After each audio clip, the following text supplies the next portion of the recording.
Hello everybody! It is time to talk short stories once again. Today I'm going to discuss my favorite stories that I read in October. I read 55 short stories in October, which is down from 80 something in September. It's still a healthy volume, don't get me wrong. But unfortunately, a bunch of the stuff I read in October just was okay or really not my type of fiction.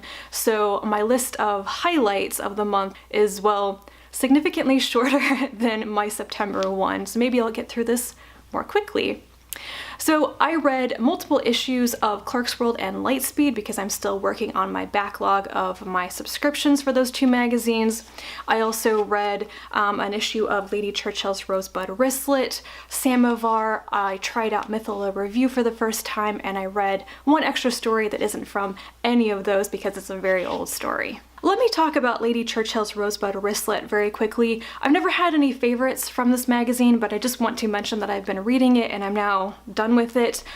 This is a quarterly chapbook put out by Small Beer Press. So I got a year's subscription to it as a Kickstarter reward for one of their things. And so I've read 4 issues of it now, and I can definitively say this is not my thing. I think if you're a fan of Kelly Link's style and genre of stories, you might really enjoy these, but I just could never get into it. The only thing that I ever enjoyed from the 4 issues I read were some of the poetry pieces, because for whatever reason I liked them. I don't usually like the poetry in the magazines I read. So I'm glad that I tried it out, but also I can say definitively that it's not really for me, unfortunately. So I'm going to start off by talking about Clarkesworld. I read issues 123 and 133, which were December 2016 and October 2017, and I only have one story that's really stuck out at me from these 2 issues, and that is Checkerboard Planet by Eleanor Arnason. This story I'd actually heard about a long time ago because it was being floated around on a lot of recommendation lists, a lot of reading lists for the Hugo Awards, and I just never got around to reading it in time before I was doing my nominating for last year.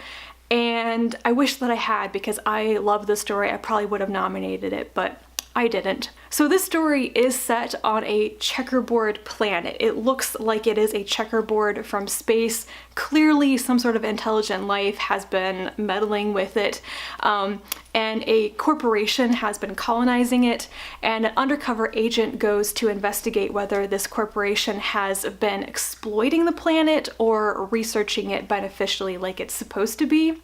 She teams up with another woman already there who is trying to unionize the planet's workers, and together they run into the emerging life on the planet. I really enjoyed the concept of this checkerboard planet. I would love to read more about it, and the story was fast-paced, kind of funny, had some good issues brought up, and it had a surprisingly upbeat ending, which I really appreciated. I wish more stories ended on funny notes or positivity, because there are a lot of depressing downer stories out there. Next up, I finally checked out Mithila Review, and I read issue 8, which is the April through June 2017 issue.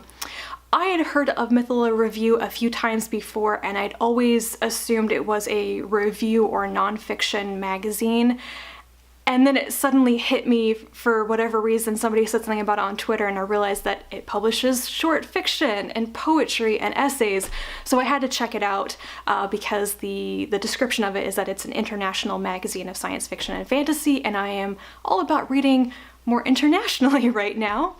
And I'm really happy that I checked it out because issue 8 was really good, and I have 2 stories from it that I want to mention. The first is Datsue-Ba by Eliza Chan, and I think this is basically a Japanese monster story, except that I don't know enough about Japanese mythology or lore to say if it's playing with a real creature or a completely new invention, but it had the same vibe to it as some other similar like Japanese monster stories I've read in the past. This is about a young woman who hasn't gotten over her first relationship, but she is kind of on vacation with her much older boyfriend at this hotel, and their attendant, a very elderly woman, keeps popping in. They never actually see her arrive, but she's suddenly there doing things, interrupting them, and might quite literally be judging them, and there might be a monster in the hot springs. This is more on the horror, scary end of fiction for me. I don't read a lot of that stuff. I don't really enjoy scary stories, but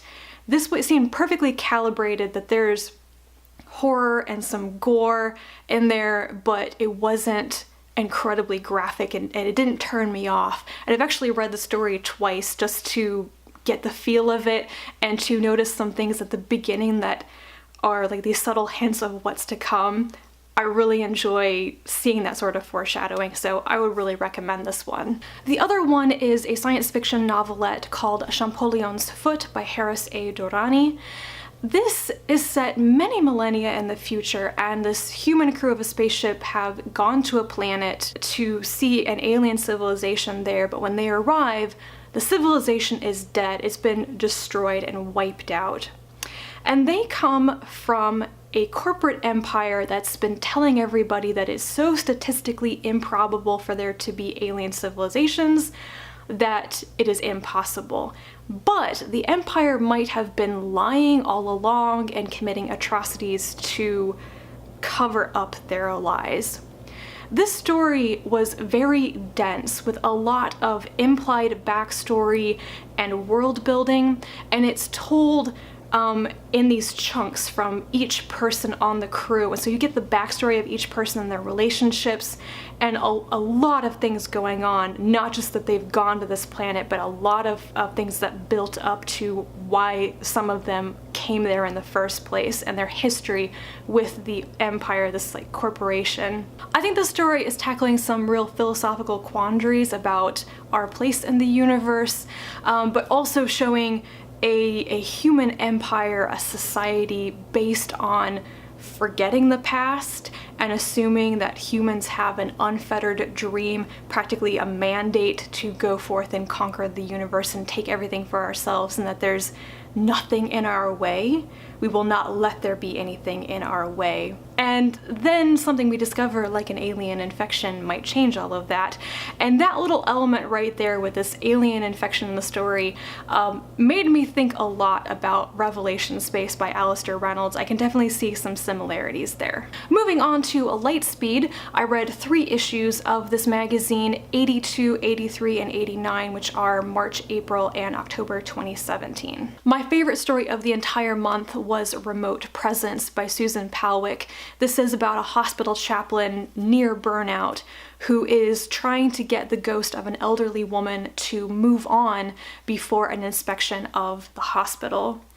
This story probably hit me so hard in the gut because it is quite literally about who takes care of the caretakers, who takes care of the people who spend all their time, all their energy caring for other people, but don't have their own support system, their own people at home to care for them and give them a break.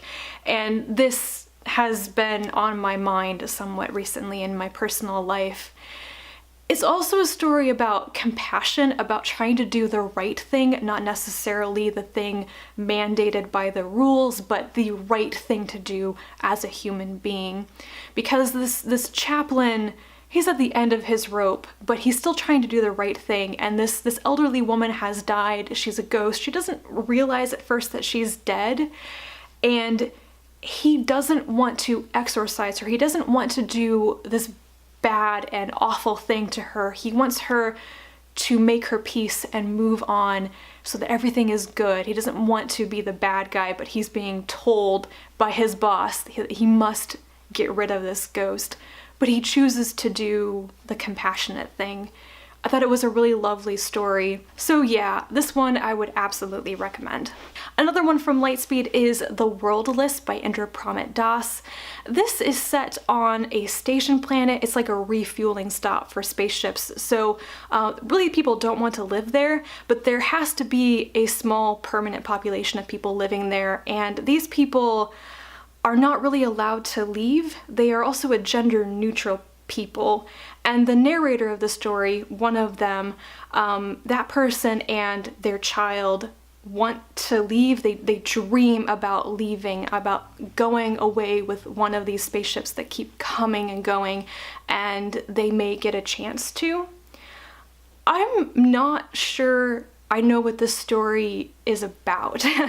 But when I got done reading it, I thought it was about love, honestly. The relationship between the narrator and their child and their society, how that comes across, it made me feel very warm inside.